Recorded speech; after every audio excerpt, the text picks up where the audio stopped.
From the All Indiana Podcast Network. The All Indiana Podcast Network. This is the News 8 Daily 8. Now the latest news. Kylie Conway has all the news you need to know. And more. Please stand by. Now, here's Wish TV's Kylie Conway.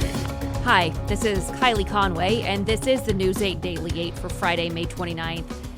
Today, we are focusing solely on one storyline. We're talking about George Floyd. Huge developments in the case today, and certainly the story of the week of possibly months here, maybe even years, depending on what kind of precedent this sets and what kind of attention it draws in order to affect change nationwide. Today, the Minneapolis police officer, who was the one seen on the video kneeling on the neck of George Floyd being a handcuffed black man who died in custody. He'd been pleading that he couldn't breathe. That officer has now been arrested and charged with murder, third-degree murder. It's equivalent to what a manslaughter charge would be here in Indiana. There are other officers, there were 3 who witnessed the event, who stood by idly and did nothing. They've not been charged yet, but prosecutors say charges are likely to be filed soon. Hennepin County Attorney Mike Freeman says that his office decided to charge the former officer, Derek Chauvin, with the third-degree murder and manslaughter after his office gathered enough evidence to prove charges beyond a reasonable doubt. He did not have immediate details, but said a criminal complaint would be made available later. The charges come after 3 days of protests, which have been escalating in violence, and as we learn more about Chauvin's past as well. What we know is he had 18 prior complaints filed against him with the Minneapolis Police Department's internal affairs. That's according to the police department. Only 2 of the 18 complaints against Chauvin were closed with discipline, according to an MPD Internal Affairs public summary. In both cases, the discipline issued column indicated that a letter of reprimand had been issued in response. It's unclear what the internal affairs complaints against Officer Chauvin were. MPD did not provide any additional details. Chauvin was fired this week, along with the other 3 MPD officers who were there when Chauvin knelt on Floyd's neck. Police have said they were responding to an alleged forgery at a corner store there. They've even released the 911 recording of the store owner who had said somebody had come in and purchased things with fraudulent money of some kind.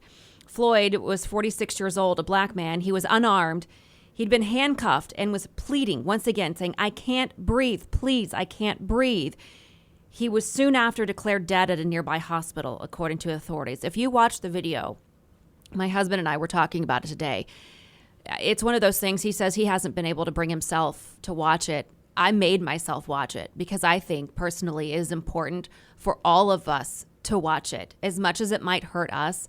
Imagine what these communities are feeling persecuted, feeling treated unfairly, knowing that things like this, what happened to George Floyd, could happen again to someone else in their community, their father, their son, their brother, their neighbor.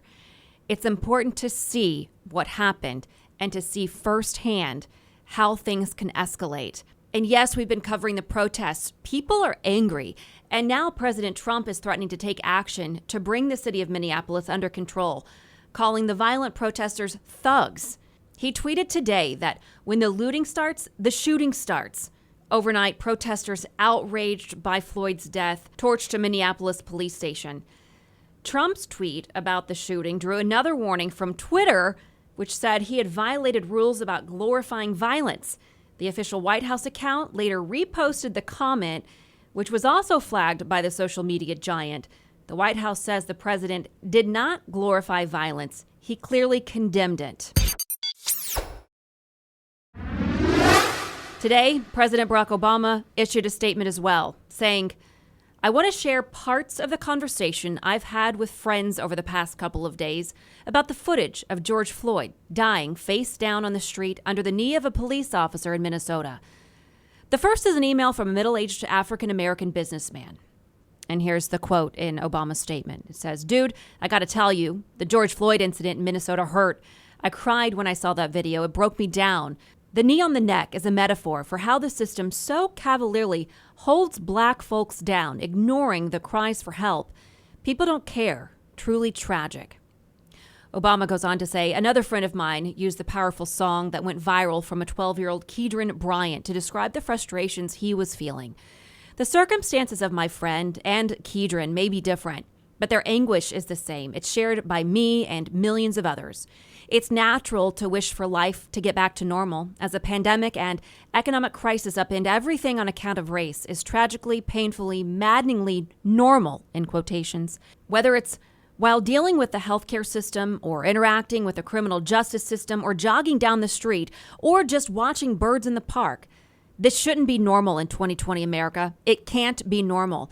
If we want our children to grow up in a nation that lives up to its highest ideals, we can and must be better.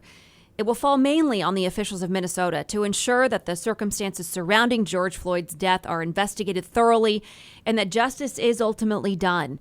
But it falls on all of us, regardless of our race or station, including the majority of men and women in law enforcement who take pride in doing their tough job the right way every day, to work together to create a new normal in which the legacy of bigotry and unequal treatment no longer infects our institutions of our hearts. The 12-year-old Kedron Bryant Obama referenced, he's a young black gospel singer who posted an original song. Here's part of it. Oh, but when I look around and I see what's being done to my kind, every day I'm being hunted as prey. My people don't want no trouble. We've had enough struggle. That song has now become a rallying cry for the oppressed. It's been viewed nearly 2 million times since he posted it Wednesday.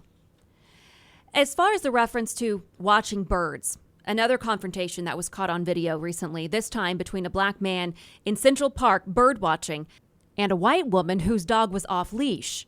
Cooper had asked the woman to get her dog on a leash. He was recording her breaking the rules. It's a requirement in this part of the park to have dogs on leashes. Then she started to approach him and threatened to call the cops, telling Cooper that she would tell the cops an African-American man was threatening her life. She did call the cops and used a panicked voice telling them she was being attacked. The video shows Cooper was not attacking her. Then he posted the video and it went viral. Shortly after the video was posted, the woman in that video, Amy Cooper, no relation here, surrendered her dog and was fired from her job. It's another video that shows the blatant mistreatment of another human, a wrongful accusation. On Wednesday, Christian Cooper told the New York Times he felt exhausted, exposed, and profoundly conflicted, particularly about Miss Cooper's fate. He said, and I quote, "I'm not excusing the racism, but I don't know if her life needed to be torn apart." That's pretty impressive. From somebody who might have had his own life ripped apart had he not been recording. That is the high road, my friends. We are following the riots all across the country. Chauvin's arrest, the possible arrests to come, and the cries of people seeking for fair and safe treatment. God protect me. I just want to live. I just want to live. This has been your News 8 Daily 8. For Wish TV, I'm Kylie Conway. Online at wishtv.com and follow us on Facebook when you search Wish TV.